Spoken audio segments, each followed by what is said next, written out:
All right. We are live. Give me a second here, kids. Big B should be in. And we are live. Can you hear me? I got you. Oh, I don't even see Chris. Is he in? I hear Chris. I'm in the room. I can see. I can hear you. There he is. All right. Okay, let's go. We had a little faux pas there. We haven't been having the best luck. All right, ladies and gentlemen, here we go. Pucks and Pints. We're back. Let's get the show started here. 3, 2, 1.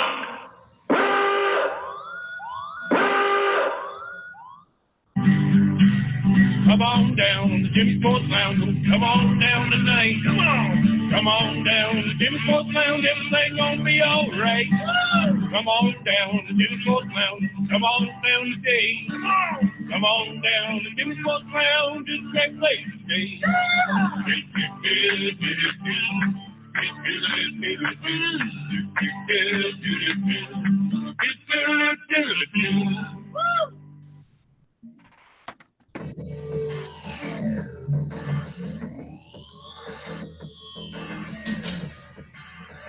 He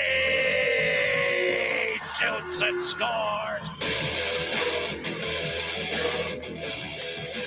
greatest goal scorer in National Hockey League history. It's Wayne Gretzky. It's hockey time. Here are your hosts, the Big B, Coach K, and Bacon. The waiting is over.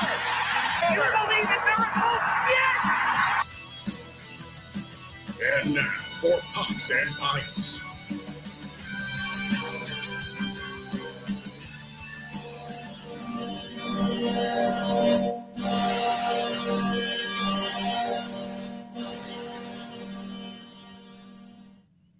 Oh, the server's been silly, ladies and gentlemen, but we are live with you.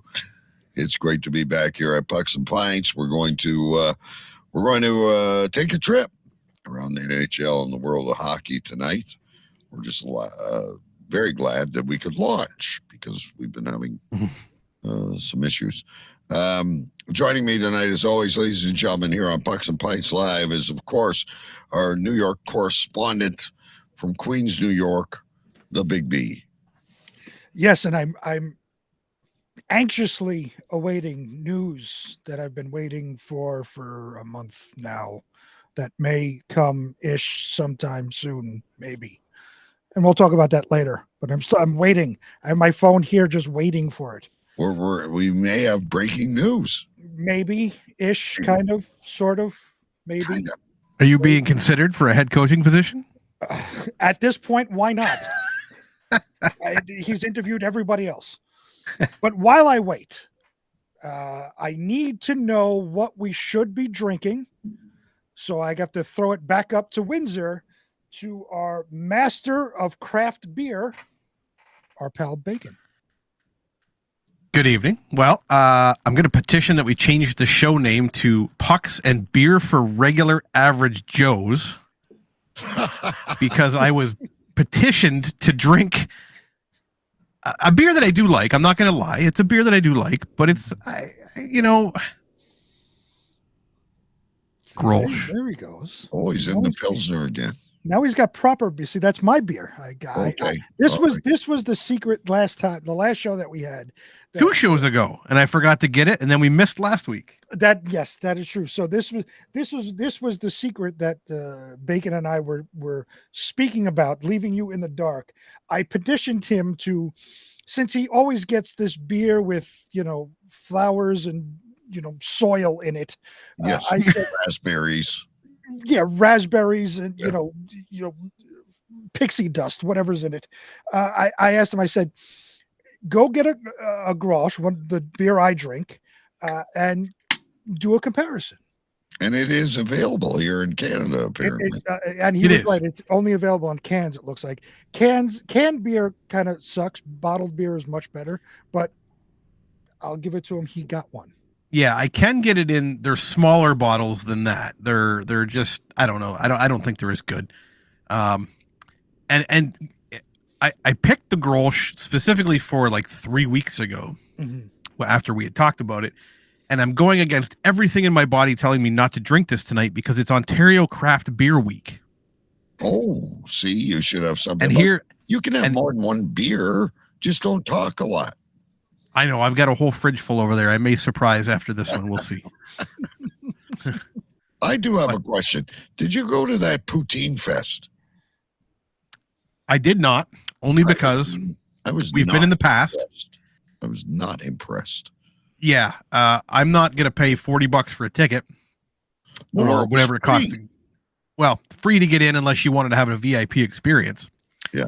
And my wife and I went a couple years ago, and I wasn't impressed at all either. I went down and I went, oh, cool. There's 4 or 5 different trucks, and it's all the same. You know, there's a few different things, but it was like, it wasn't really worth it. We went to Rib Fest the week before.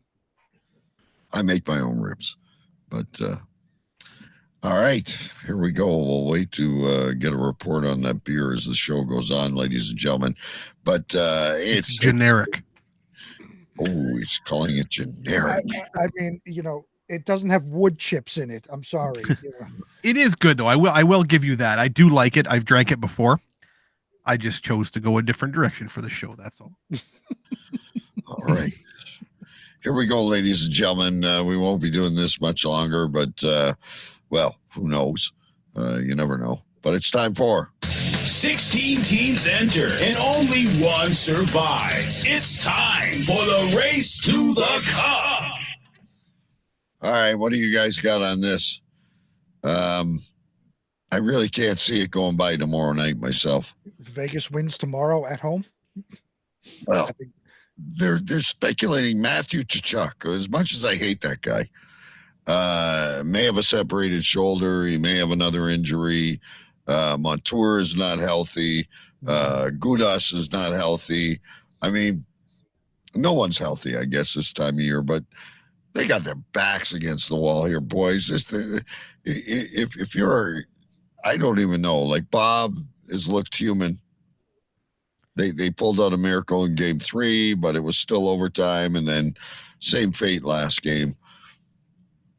I don't know what to tell you.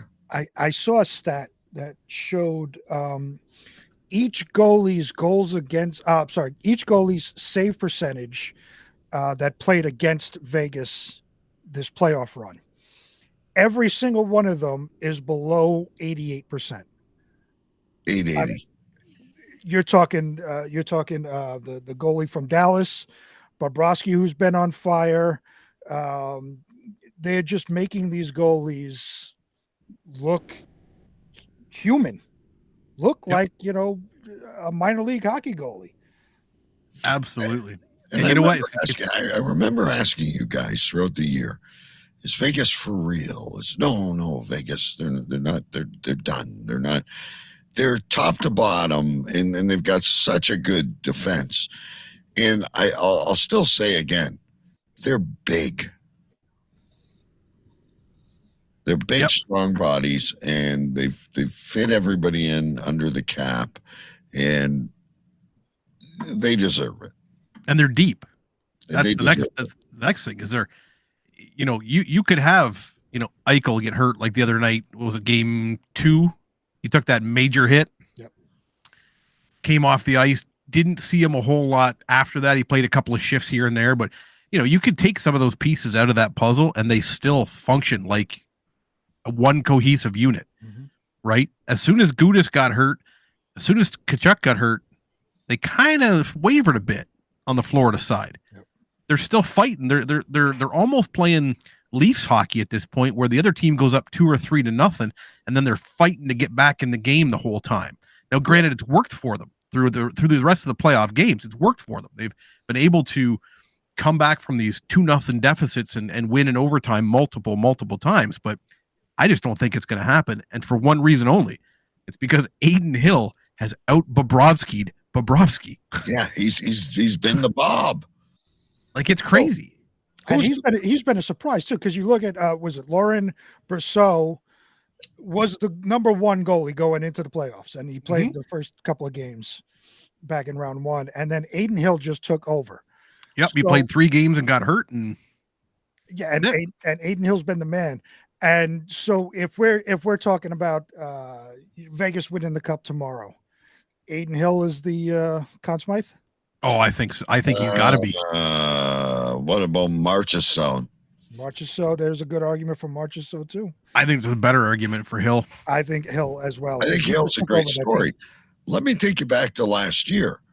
This is the kind of journeyman Aiden Hill is. The Leafs picked up Aiden Hill as a like a third string goalie last year. Yeah. Oops.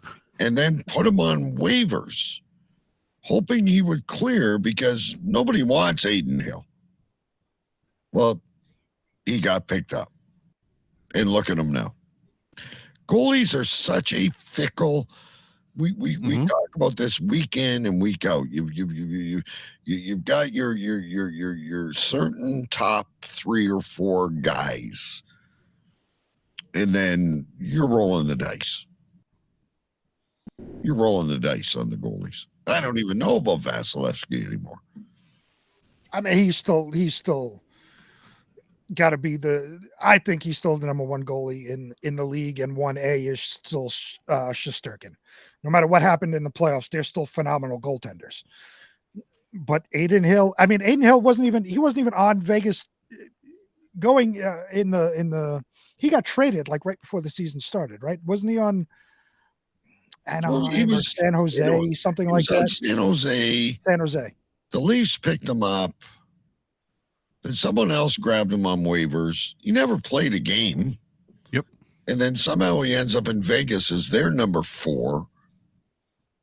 Yeah, they had Brossois, and then they picked up Quick in Vegas, thinking, hey, we're going to go this way. And then all of a sudden, Quick played, 2 games maybe? Yep. And now Hill's the guy. Like, it's really baffling to me, but I don't know. Maybe it was something behind the scenes, just like Quick, like, hey, I want to get a cup and I want out. I'll retire after this just to help me make it happen. Could you imagine Edmonton could have signed Aiden Hill at $1 million over 8? Right. But instead they chose Campbell. Yeah. Who we all love. We all like saying soup. Another one of Toronto's rejects. Can I just shine the light a little bit on Boston for a second? How do you think Boston feel? First of all, they were the number 1 team going in, President's Trophy winner. They were picked to win the Stanley Cup. They were going to blow by everybody. Best team in the NHL, best record ever. Blah blah blah. They lose in the first round to Florida. Now the coach that they fired last year is on the verge of winning the Stanley Cup. Yeah, he's going to win it. He's on the verge. Tomorrow they should raise the cup. This is like a double shot. Boston's now 0 for 2 in these playoffs.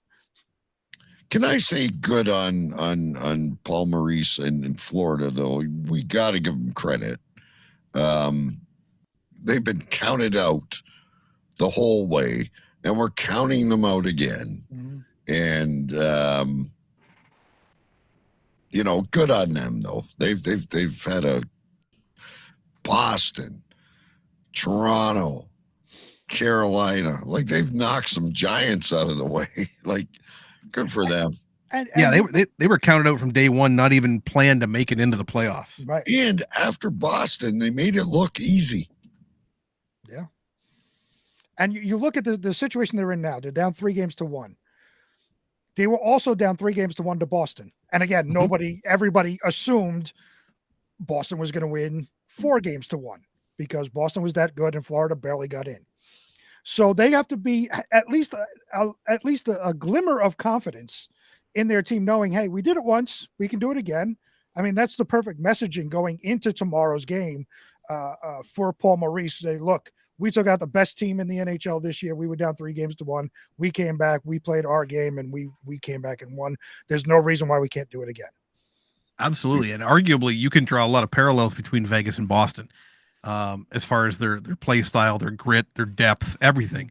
So listen, I'm not going to rule it out and say it's not possible, but I think they're pretty banged up, and I think they need some of those key pieces to be in tip-top form to do it. I don't know if it's going to happen. What I'm hearing, and again, everything's speculation that you hear, right? Unless you're talking to the person that you're talking about. But I hear Tkachuk is in brutal shape right now. He's going to play. Of course he's going to play. But at what capacity? He's hurt. Yeah, I'm honestly surprised that Tkachuk got hurt. I'm surprised Eichel is not done after that hit. I mean, that hit, he fell into the hit. Even admittedly, he looked up and he said, "I saw him coming. I leaned into it. I fell the wrong way." He could have been seriously injured. That was a massive hit. Yeah, after that, just coming off that surgery. Major neck surgery. And what about Gudas, though? Gudas, but that guy's a mule. The problem was he was hurt going into that game. And I think they knew it, and they capitalized on it, and they smushed him against the boards. I mean, he got hammered. Yeah. And then after that, he was pretty well done. That was just about it. He was back for a few shifts, but he hasn't been the same. So Florida healthy, I'd buy into the Cinderella story. I from what I'm hearing, they got nothing left. They're banged up, and it's all on Vegas now. If they can beat the teams that, and they've conquered some really good teams too, right? Like Dallas and Edmonton, and they've proved their point. But yeah, the Conn Smythe is good. I'd vote for Hill, but Marchessault is another one. He's a ex-Florida Panther. All these guys in Vegas are basically castaways, other than maybe what's his name from St. Louis, the defenseman there, Peter Angelo. Yeah, Peter Angelo. But other than that, they've just assembled a team that is. Isn't he suspended though too, Peter Angelo? Isn't he? No, he didn't get the call. No, okay. Yeah, I thought there was going to be a review, but there hasn't been any conclusivity out of that review. So I don't know. Oh, okay. If there's going to be something maybe between now and tomorrow's game time, but I think the way it looks right now, I think he's in the clear. So, question one before we move on: does it end tomorrow? I say yes. I know I picked them in 6, but I say it ends. I say it ends as well. I picked Florida to win, but I think it ends. And then Conn Smythe. Decisively. I think it ends decisively. Yeah. Conn Smythe, Aiden Hill.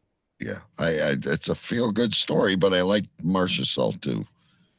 Yeah, I think the feel good. Even as a real dark horse, Eichel has been phenomenal. He has, but Aiden Hill is the one that came in and took over that team.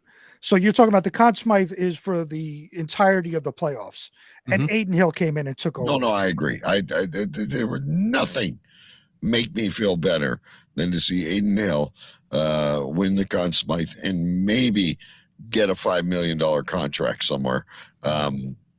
He's earned it. I think Hill's got 2 or 3 shutouts in the playoffs right now. So he's a shoo-in. Marchessault's going to need to score 9 goals tomorrow to catch up to that. To catch up to that chance, I think. I don't know. It's all. He's good. He deserves it. He's earned it. And you can certainly make an argument for him for sure. He scored big goals, but I think just Aiden Hill has been the story. Just before we move on, the other one I think that's done very well, and it was talked a lot, when we were talking about all these trades at the trade deadline. Obviously, the Tarasenkos, the Canes, the Ryan O'Reillys, yada, yada, yada. The list goes on and on. and it was all for naught. Barbashev Mhm. has done a phenomenal job. He is the guy they needed. Good pickup. Can they keep him? Well, do they want to keep him? I don't know. They should want to keep him. All these teams are pressed against the cap, and as we move on, we're going to talk about all these other players that don't want to play. But like Eric Lindros for president is what I say. Let's go inside the crystal ball, because there's all kinds of stuff going on. What does the future hold? Let's find out inside the crystal ball. The good old crystal ball. Now, Big B, you might as well take it. You're chomping at the bit. You're waiting. You're staring at your phone. Guys are going off the map. Old Gerald still doesn't have a job. I know you'll hire him at your firm just because you love him. So the Rangers are the last team without a coach for right now. For the teams that didn't have coaches leading up to this point, all of them had hired their successors except for the New York Rangers. Why the wait? I have no idea. The speculation all along has been Peter Laviolette, but then Nashville let go of John Hind. Why he was a leading candidate, I don't know. That would have been a terrible hire, in my opinion. He barely has a winning record, does not get out of the first round of the playoffs, is not a good X's and O's kind of guy, as far as what we can see. They were talking about, were they waiting for the cue? So first it was they were going to wait for Pittsburgh for Mike Sullivan, and Mike Sullivan took himself out. I don't know, a couple of weeks ago, saying he's under contract with Pittsburgh, blah, blah, blah. He looks like he's staying anyway. Then the speculation was, okay, well, they've interviewed everybody under the sun. Now we're going to see what happens with Sheldon Keefe. And I think, nothing has happened with him. He's still the Toronto Maple Leafs coach. I think it's time that the Rangers finally just stop the waiting game. And the latest rumor, as I said earlier, I'm anxiously awaiting the confirmation, breaking news-ish kind of may happen today in the next 5 months. Peter Laviolette will be named the Rangers coach per Elliot Friedman. I really think, and I almost think Toronto has got this on the back burner as well, why nobody's making any decisions. We're not going to fire Keefe yet. We're not going to hire Laviolette yet in New York. The cue. Everybody's waiting on the cue. Now, the idiots in Columbus went ahead and they're going to hire Babcock. But I don't think anybody can wait for the cue, because there's not a meeting scheduled for quite some time between Joe Quenneville and Gary Bettman. I mean, they're talking about they wouldn't meet till after the draft, after all of this stuff. I don't think anybody's waiting on Joel Quenneville. And the Rangers have come out and said very early on in this process that Joel Quenneville was not an option. So they could be saying that just to say it for media's sake, but hoping, on the back end that they were trying to negotiate something with Bettman. But they came out publicly and said that Quenneville was not an option. They also quelled the Patrick Waugh rumors fairly quickly. They figured they were waiting until the championship. I don't think he's the right guy. Yeah, they were the rumors were they were waiting until the championship ends, in which his team won. But then they said that no, he is not in contention. He's not a candidate for the job. So I didn't know the rumors before today was that it was between John Hind and Peter Laviolette, and supposedly John Hind at that time was the leading candidate, which would have been a disaster. But like I said, as per Elliot Friedman, like 2 hours ago, the Rangers and Laviolette are down the road with a contract, and it's only a matter of time. Just pen to paper. It's all got to be pen to paper. Allegedly. And then can we talk about Mike Babcock for a minute? He's coming out public after making all this money, and he's like, I'm taking pennies on the dollar just to prove a point. Man, I think the Blue Jackets are my most hated team now. I hope the point that he's making is that he can babysit players that should be playing elsewhere and made terrible decisions in their NHL career, because I don't see that team doing any better with him at the helm. I really don't. No, I bought his book. I thought he was a great coach, and the stuff I've heard ever since, lost all respect for the man. He's a terrible person. I'm sure he's a great hockey mind, but Will Johnny Gaudreau be any better under Mike Babcock? No, unless he likes getting yelled at. maybe they're going to sign. I don't sign Tarasenko. Let's go with Johnny Gaudreau. I mean it jokingly, but I don't, because some players do respond to that kind of coaching, right? They like the, the hard-nosed driving coach where it's do it this way, do it this way, do it this way. I think maybe, I don't know. I mean, he played in Calgary, so I mean, he's used to coaches yelling at him. I don't know. There's some players in the NHL that I think they're of that other mindset where if you yell at them, they might start to cry. I don't know. It's an older world, right? So and I, I'm not a fan of Mitchell Marner. I still think he's the guy that's got to go. Everyone's against me on that. I think we'll get the best return we can possibly get once Austin Matthews signs, and we'll get to Austin Matthews and the newest hire in Toronto in a minute. But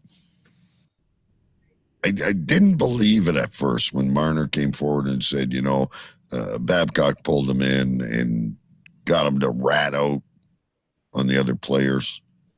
And that's where the cancer actually started with Babcock in Toronto. Now I'm hearing stuff from Detroit and, a lot of ex-players. And I bought the book. Like the guy tells a great story.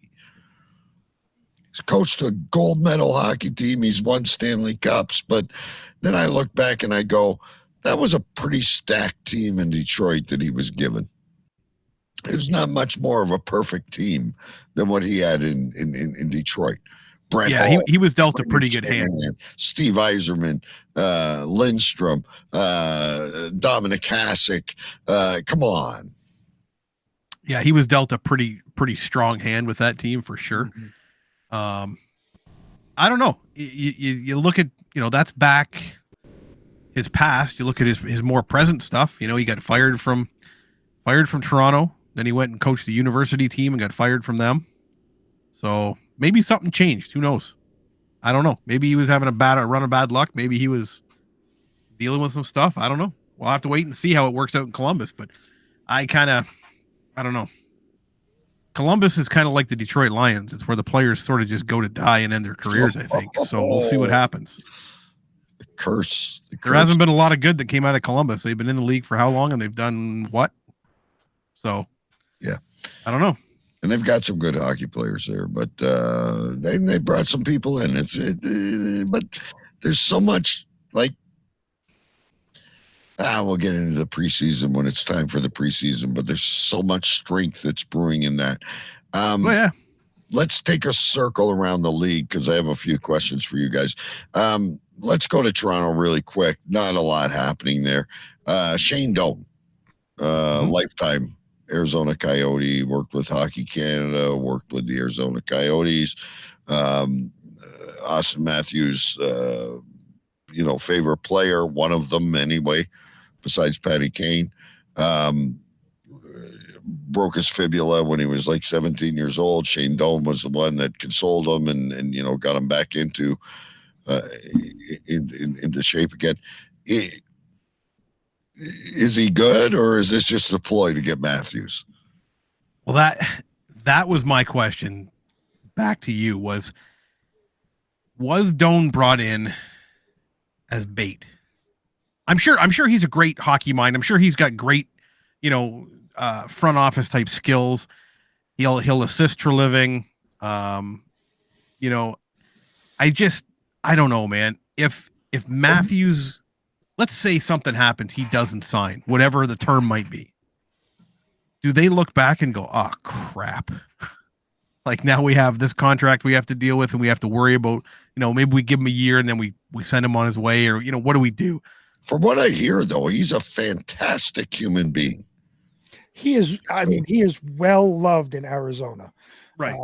The Doan family. I know his son, I believe, is playing at Arizona State in the arena where the Coyotes play. Oh, that guy's garage, you mean? Yes. So I think his son's playing there. So I mean, the Doans are well loved in Arizona. I think I was going to ask the exact same question. I think this is just to get Austin Matthews to sign.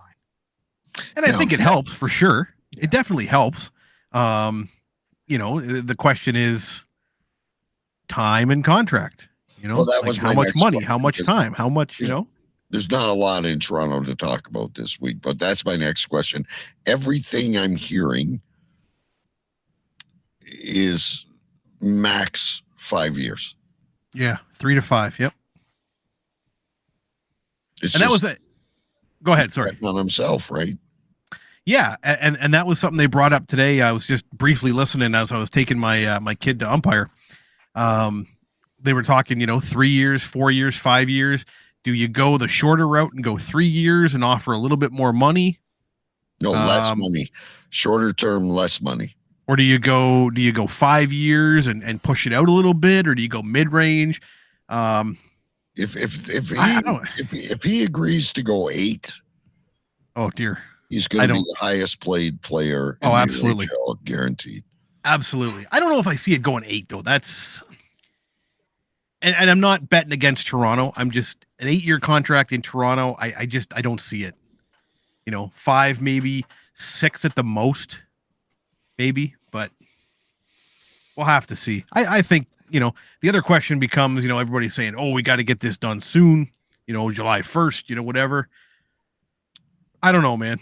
If they don't get it done for July 1st, do you see True Living stepping in and saying, we'll give you whatever you want, stick around? Well, he's priority number 1. Okay, then you can decide Nylander, Tavares, Marner.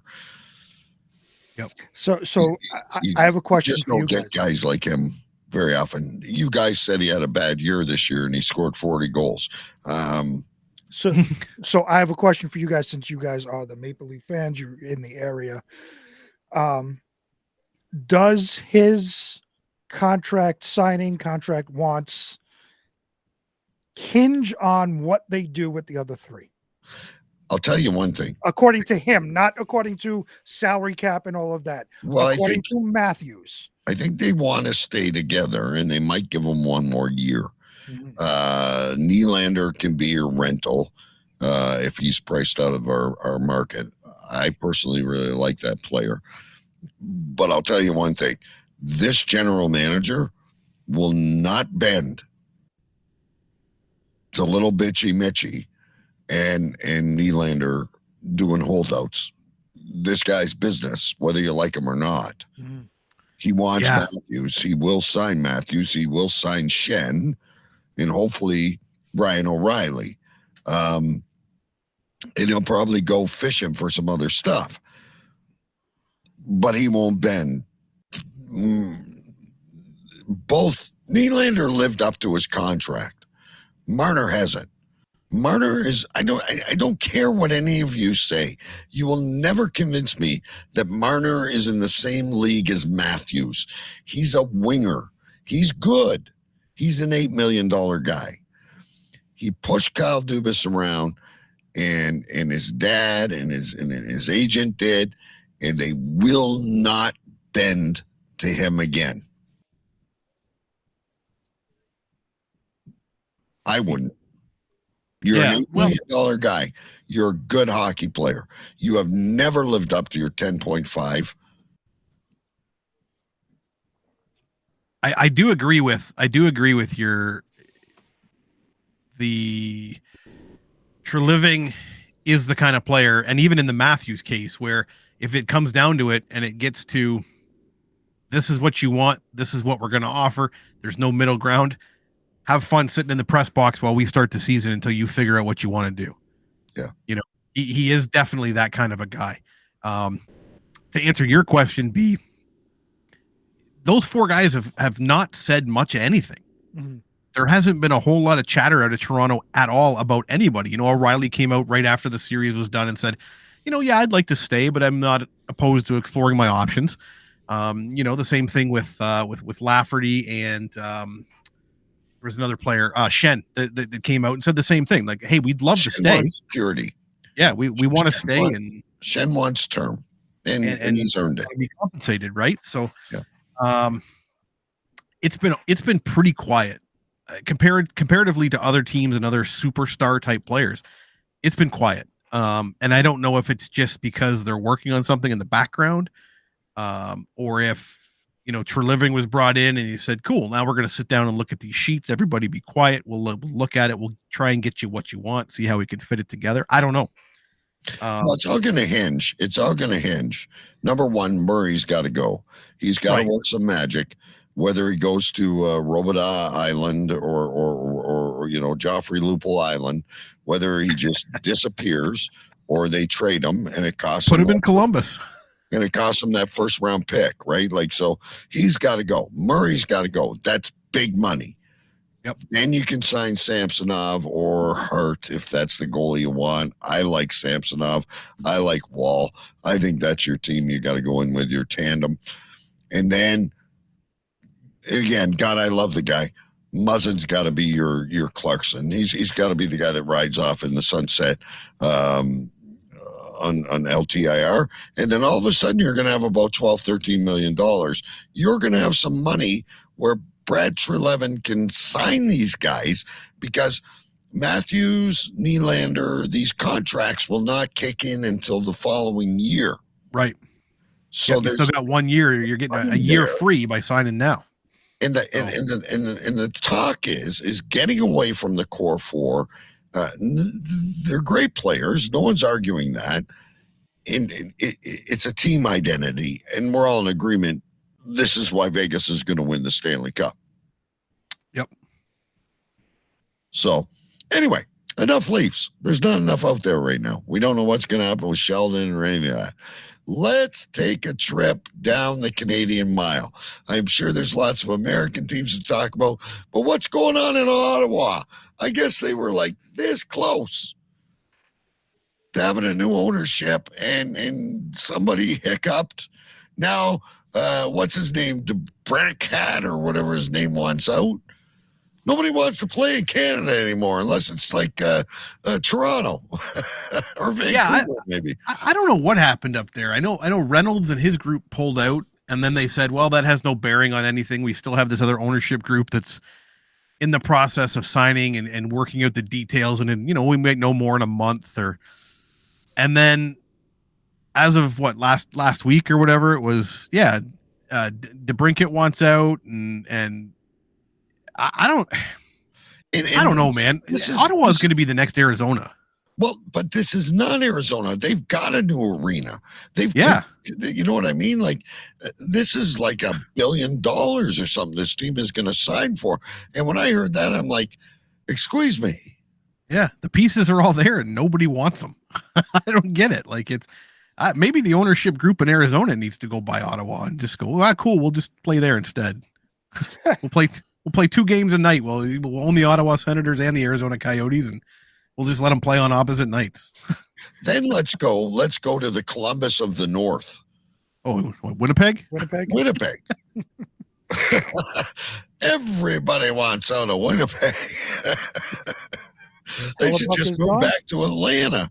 Atlanta's got a brand new arena too down there. Oh, there's a big push to try to get Atlanta a third team. Can't wait for that to happen. So Hellebuck not going to be back, huh? It seems who's going to make the play? Well, you got to move the guy. I mean, Chevelday's still the captain there, right? Unless I missed something along the way. Yeah, no, he's still there. And Mr. Temper Tantrum, the one Big B likes, is still the coach. Yeah, they would. It'd be The one Big B really likes. Yeah, I can. Now I can't think of his name. God, I can Bonus. picture him. Is it Bonus? Rick Bonus. Yeah, Rick Bones. Yeah. Still the coach. He's the coach. Cheveldae's still in charge. Shifley doesn't want to be there. Dubois wants to go to Montreal, apparently, or wherever the hell he wants to go. Yeah, I read that yesterday. And now your goalie wants out. He wanted out from the minute they were eliminated. He wants to win. He came out the next day and said, I do not want to be part of a rebuild. I want out of here, and I want to play for somebody who's established. Yeah. Edmonton's got no room for him, so scratch them off the list. I'm sure they'd love to have him. I can't see Toronto pulling this off unless it's what about a Hellebuck Wall back? Go to Winnipeg. I'd love to see Marner go to Winnipeg on a trade and sign for Hellebuck. Why do you think everybody's just going to take Marner and give them? He like deserves to live in a shithole like that. They can take Bunting while they're at it. Take Marner and Bunting. Well, Bunting's gone. Bunting's he's gonna cash in, and good for him. Nice is his replacement. But anyway, I don't want to go Toronto anymore. We're trying to move around the league. Who gets Hellebuck? I say LA. Yeah. After moving on from Quick, well, don't they like whatever his name is? No, I don't think so. They traded the other goalie to the Flyers in that wild 3-team deal there. I wonder, and I heard him throwing it around today, that they're having trouble in Carolina with Anderson and his contract. Oh, they're not going to re-sign him. Guaranteed. So could you see Hellebuck landing in Carolina? That's a pretty established team. That's a pretty strong team. If Hellebuck lands in Carolina, that makes them a Stanley Cup contender. Absolutely, they are it does. A good team. Yeah, we got trouble. Right? That would be that'd be an interesting place to sit. What if they toss him to Vancouver for Demko? Yeah. Well, and whoever gets Demko's on the losing end of that trade, I think. He also wants to win. I don't know. Another general manager I really, really love. Not a fan of the team at all. What about Tocchet in Seattle? What about Yzerman in Detroit? What about Buffalo? That would put Buffalo over the top. Buffalo's already going to be in contention, I think, to be. They need a goalie, though. A force to be reckoned with. Be it Anderson, be it Hart, be it, who's ever moving. I mean, and you can look at it like Hellebuck doesn't want to be part of a rebuild. Buffalo's already kind of rebuilt. They've gotten past that. They just signed Dahlin on that massive deal. Right. They've gotten past the rebuild part of it. They've got good young players. You could sell. They're on their way, and they just about made it in this year. So they're that would be an interesting one too. I think I'd be more worried if he landed in Carolina, but Shifley's linked to Boston, but we still don't know if Bergeron's coming back. We don't know if Krejci's coming back. We don't know what's going on in Boston. I'm going to pick them again to be in the tank, but I did it last year, and look at me, mud on my face. I'm not picking anybody until free agency happens and all of this. I'm not even about to start picking anybody for next season yet. All the dust settles. Yeah, well, we got 2 weeks. 2 weeks till the draft. Silly season is what they call it on NHL Network. How about Calgary? So Calgary hired their assistant coach. They've got a pretty green general manager. They've still got some pretty solid pieces in place there. If Markstrom can come back and revive, the kind of goalie he was, I don't think Calgary's in bad shape. I don't think they need to tear down. I'm more concerned about Edmonton. We've been saying that about Calgary all season, though. We've been saying, they're in decent shape. They're this and that. And can Markstrom really come back, and can he get out of his head? Can he? He starts off so good, and then he just dropped off, and then he kind of came back at the end, but it was too little, too late. He needs to have a strong season from start to finish again, or else I don't think you need to blink at Calgary. There wasn't too bad though for a while. No, they had Shoot, I can't even think of his name. Calgary, same way I look at Nashville. I still think they're like, they don't need teardowns. No, a couple pieces here, a couple pieces there, maybe, They need to look at their defense. They need Markstrom to go back to his Vezina contending form, and they need to address their defense. If they do that, they're in pretty good shape. Which actually Markstrom isn't going to do it. Brings up another good point. What about the odd rumor that Lucic said, hey, if I was offered a spot in Toronto, I'd go play? Listen. That might be the fist you need behind just to back up the, I'm telling you, man. Nobody messes with Simmons. Listen. Simmons is a bum. We're talking about players that were good 5 years ago. Muzzin is a bum. He got hired. He did nothing. Nothing. Because he got hurt. He was a world-class defenseman. Defenseman, yes. We brought him in for strength? No. He didn't go out there and defend anybody. Yeah, you need somebody that's going to hop the boards and beat the crap out of somebody. Then let's go for Wilson from Washington and put him on the right side of Austin Matthews, and let's go. Let's get Tom Wilson. Washington is going to tear down the fort. There's a guy you want on your wing, Big B. You want some muscle on the Rangers? Wilson is the guy. I'm hearing that Marchand might be available. I saw a story the other day about how the Rangers should go after Tom Wilson. I don't know how that would work in the locker room, just to be honest. I mean, because Panarin is still there. He suplexed Panarin to the ice. There's a lot of hatred between the Rangers and Tom Wilson. I don't think that would happen. I'm telling you, and it's the same, like, imagine Marchand coming to Toronto.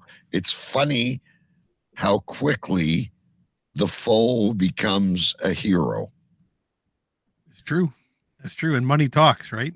People do things for money, and it would be Stanley Cup. It would be interesting to be a fly in the locker room, though, in either of those situations. Marchand going anywhere. Wilson, if he's healthy. And Wilson going. Season. If Wilson is happy, there's your muscle, not freaking Lukic. I don't know, man. Unless he signs on a league minimum, and then we're going to put him on the fourth line. And he's going to sit in the press box because he's too slow. Yeah, I don't think he's going to go for anything spectacular. That's for sure. He's at the point where if Calgary doesn't want him and Toronto doesn't want him, I don't think he's going to go anywhere. Like it's one of those things where it's he's getting up there. He needs to, as much as he wants to keep playing, he's no Jaromir Jagr. He's not going to be 55 years old playing the game. Like, there's no way. You're not going to see Simmons back again. No. You want muscle on your team from somewhere. You want a Wilson or who else? Marchand. You want Tkachuk. I mean, these are your tough guys that are young and healthy and strong. Well, that's it, right? Maybe in the draft they got to go after a quick Skinner, muscle. Right? But yeah. Jeff Skinner's not going anywhere. He's in Buffalo. Mm-hmm. These guys don't come around very often. No, and the way the game is, progressing and changing, they're trying to eliminate that role, but you still need it, because you can't get pushed around. And that was quite adamant that Florida's success has been from their hitting.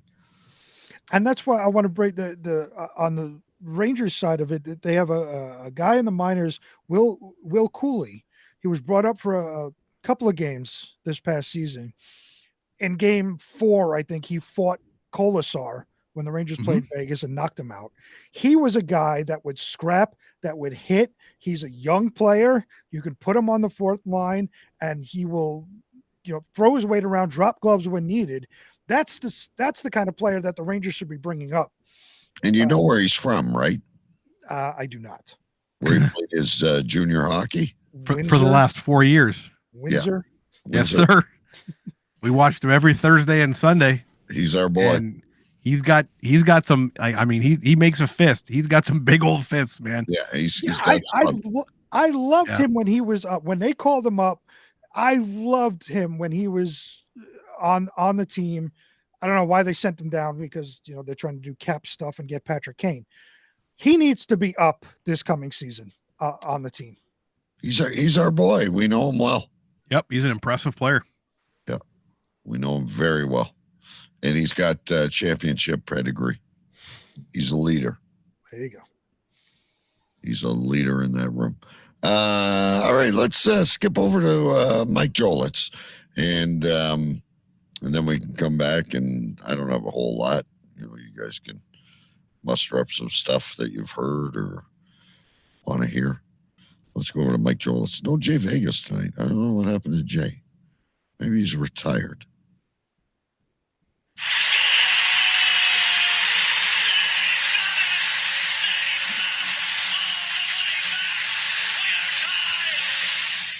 Hello, Pucks and Pines. How are you guys doing today? Hello to you, Coach K. Hello, Big B. And hello, Bacon. Hello, listeners around the world. Alrighty, guys. It is now time for the Sports Minute.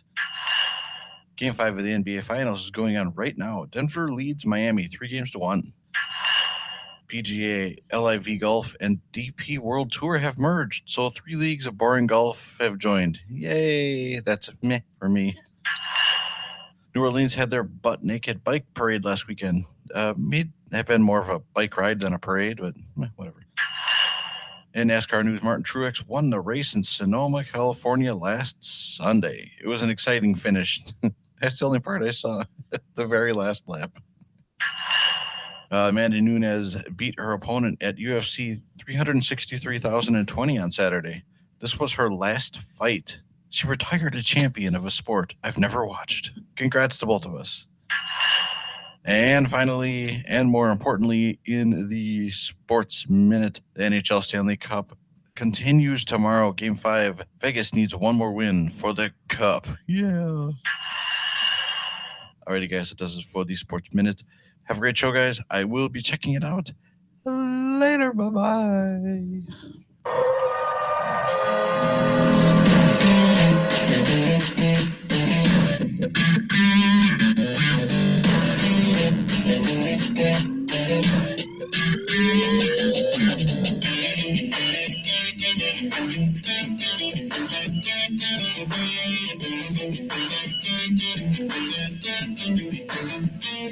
Mike Jolitz. Surprise, Arizona. Ladies and gentlemen, Mike Jolitz, Surprise, Arizona. All right, guys, I really got nothing. I've been hearing a lot of things. I think I'm throwing everything out there. You guys still got about 15 minutes. What do you got? I was just checking updates to see if the Rangers can finally name a coach, but apparently not. Well, while he's looking at that, for our buddy Colton. Oh, good. Yes, the trivia fact. This is a good one, and I'm gonna give the answer eventually, but I'm gonna let it sit for a minute. On this day, June 12th, in 09 and in 16, same day, the same team won the Stanley Cup, beating the Red Wings and the San Jose Sharks. Who am I? Can you say that again? I was looking for Peter Laviolette updates. I'm going to say June 12th, 09, 16. and June 12th, 2016. Okay. The same team won the Stanley Cup, beating in 09, they beat Detroit, and in 2016, they beat San Jose. Who is Pittsburgh? Pittsburgh, yeah. Yes, sir. Okay. Same day. This the one in 16 was their fourth cup. And coincidentally, on another team that you hate, Big B, the Islanders, had 3 players. I just closed it. Shoot. 3 players in 5 years that won. I can't even remember. I believe it was a Calder. I think it was the Calder. Mike Bossy and Dennis Potvin and someone else. They won 3 and 5 years on the same day. Brian Trottier. Brian Trottier, yes, sir. That's it. So a little bit of trivia for our buddy Colton, listening at home. Good stuff. Good trivia. Speaking of the Islanders, we discussed it at the end of the season that they needed to make a change. We all thought that Lamoriello would be gone. He's still there. I don't think he's going to leave until he dies. Yeah. There's got to be something valuable about that guy. I'm not negating he's not successful. He's been very successful throughout his career, but I don't like you can't have a beard and like all this wacky. And I don't think he did much for the team. Yeah, he's got a lot of really old school traditions that, let the guys be the guys. And they're the ones out there doing it. Let them do it. But they don't score goals there. But I really like what Big B said. He's going to wait till all the dust settles before he talks about anything, because there's going to be a lot of players out there, a lot of teams hard against the cap. I wonder what Kopitar does. Does he take a team-friendly deal in L.A.? Because they need room to bring in some stuff out there. I still think they have a really good team out there. Well, yeah, and like I said, 2.5 weeks until the draft. So you want to start the dust starting to kick up. That's when it starts. Is the 28th. A lot of those. You might see a lot of deals coming through where teams are trading left and right to get those picks and, starting to get the balls rolling. And then once that kind of settles down, then you'll see the coach and the GM explosion. And I'm not one to buy into this. I kind of mentioned it before we went on air. I guess Bedard was a disaster at the combine. Not really sure what the combine means, but I think he's going first no matter what. Yeah, so. I think it's a foregone conclusion that he goes first. But we thought the same about Shane Wright. Well, he didn't have the same hype that Bedard had around him. Bedard is like supposedly this generational player that anybody would be lucky to have. My question to you guys, since we're in silly season, would Chicago entertain trading the number 1 pick, trading the rights to Bedard for a nice haul coming back, because they're obviously in a rebuild? I don't think you pass a player like that. That's why I'm not employed in the NHL. But I don't think you pass a player like that. Okay. Yeah. I'm just putting out hypotheticals, looking at Chicago saying last year at this time, or 2 weeks from now at this time, when Shane Wright dropped a 4th, I was shocked. Oh yeah. He didn't have the hype around Bedard. And the reason why I asked he was the bona fide number 1 the entire time. And even the guy Montreal picked is turning out to be a bum. They're both bums right now. They haven't proved anything. Yeah. Oh man. Everyone knows that Bedard wants to play in Vancouver, right? Like he really wants to play in Vancouver. The problem is, I don't think Vancouver's got enough to offer Chicago to get him. Right. Like, if Chicago said, yeah, we want to entertain. Vancouver's got a lot. I don't think they're as bad a team as you think. I just think they haven't been coached or managed properly. But do they have enough to justify Bedard? Is what I'm saying. Is like Chicago's not going to sit and go, hey, give us 2 good players and a 1 medium player, and they're going to look at Bedard and go, cha-ching, you want him, you're going to pay, and you're going to give us a lot of stuff we want. Mm-hmm. The problem is, if Vancouver does that, they decimate their team.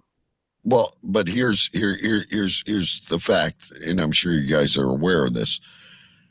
The price of a ticket in Chicago apparently went from, let's say $200 to $1,000.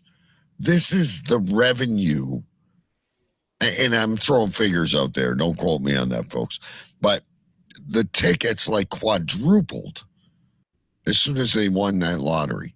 Right. That's the value of a Bedard.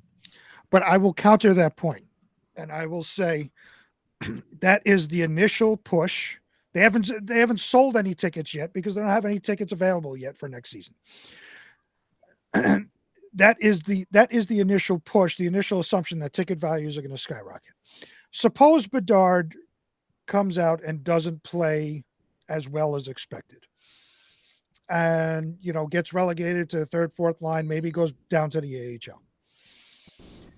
You could, leading up to the draft, before then, you could turn that pick around, get a haul because of the hype around him. You can get a huge haul, build that team to a contender for years to come, which will bring in the revenue long term. Bedard, we don't know what Bedard's going to do on the NHL level. Mm-hmm. That revenue bump could be very, very short term. Yeah. No, listen, it's a game of poker, and I'm not that good at this with we're armchair quarterbacks, right? I think you steal the pick. You got a lot of good young talent there, although here's the thing about Chicago that really confused me is like last year, DeBrincat, and who's the guy they sent to Montreal? They dished out some young guys for just about nothing. Mm-hmm. I question the management in Chicago. Yeah, I don't know, man. I agree with the price going up and the fluctuation and the hype around it, but I'm going to use the Spits as an example in the OHL. They traded to get Wright to make a playoff run. The place went nuts. Disaster. They packed it. They sold out multiple games. I was there the night that it was his first game, and I'm not saying he's not a good player. He put up a goal and an assist, but 3 games later it was like, and then he got hurt, and then he came back, and then he got hurt, and then they lost. So I don't know, man. Bedard, he's a great player against kids his size. Put him in the NHL against guys like Gudas. Put him in the NHL against, and I'll use him again as an example. Put him in guy like Lucic. They're not gonna go lightly on him just because he's little. He's a Marner. He's a Marner 2.0. He's not a big man at all. No, he's not very big at all. And that's, now granted, I think he's a lot more skilled than Marner. I think he's, he is an elite level player for what he is, but I think he's going to need 2 or 3 years to kind of refine that in the NHL before you really see what he's capable of. I think he might get eaten alive his first year out there if he decides to step up. He'll put up some numbers, but I think it'll come at a cost of, an eye opening for him. Yeah. And look, we've known for a long time it's a smaller man's game. It's a faster game. But look where we are going into tomorrow night. 2 heavyweight bashing teams are playing for the Stanley Cup. So you can tell me it's changing all you want. But when push comes to shove, it's the same kind of hockey that wins a Stanley Cup year after year. Edmonton doesn't have it. Toronto doesn't have it. New York doesn't have it. Carolina doesn't have it. Yeah, Carolina's a rough and tumble team that I think just they succumbed to injury. I think they just and don't have great goaltending. Yeah, they unfortunately for them, I think it might have been different had they hung around. But hey, I am excited to watch tomorrow night's game. It sucks that we got to wait 2-3 days in between. Oh, that brings up another point. I had a note on my show notes from the last time we had our show 2 weeks ago that the rest was going to kill Bobrovsky. Yeah. 11 days off before the thing started. And then 2 instances now of 2+ days in between games, I don't think it's helping them at all. And you're the goalie guy, and my kid played goalie in soccer. You get on a roll. Yep. And when you're hot, you're hot. And that going in cold, or the other thing I think with the goalies is you need the action. Like it's not necessarily a bad thing when you're facing 30, 40 shots, because your body's fluid. Yep. And yeah, I think we all have that concern about him, and that thing. And I mean, who knows if it's right or wrong or not, but he goes on these streaks. But when he crashes bad. Yeah, big time. Could you imagine? So the game that we talked about earlier with the Pittsburgh trivia, the June 12th in 2009 versus Detroit, Marc-Andre Fleury stopped 23 shots that night. 23. Nowadays in games, you're getting upwards of 15 shots a period. Yeah. Do you remember a goalie? Do you remember a goalie by the name of Curtis Joseph? Cujo, of course. If Leafs last line of defense. Well, if he wasn't facing 40 shots a game, yep, he wasn't on. Yep, he was cold. Absolutely.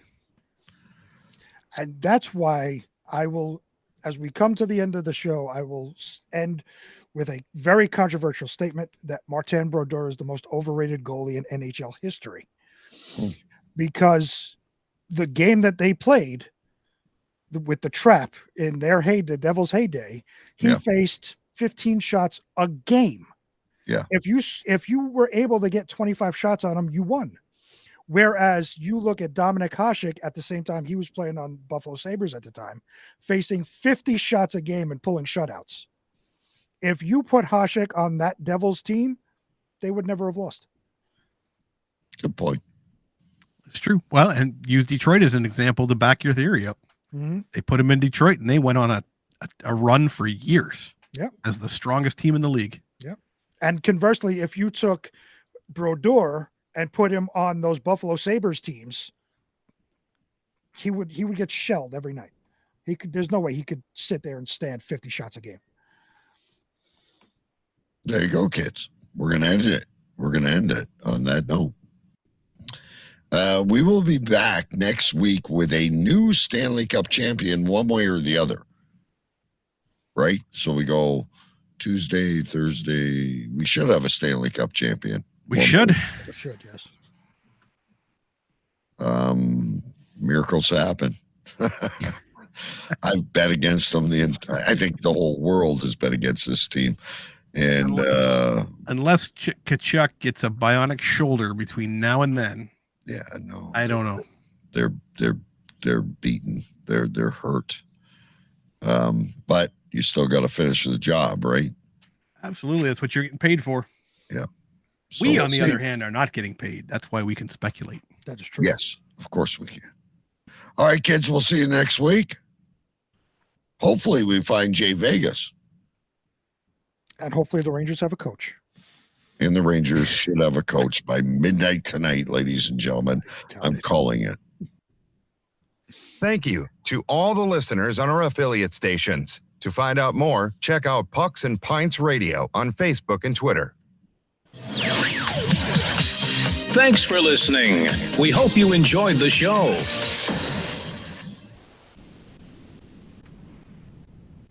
Subscribe to our YouTube channel now and make sure you never miss another upload.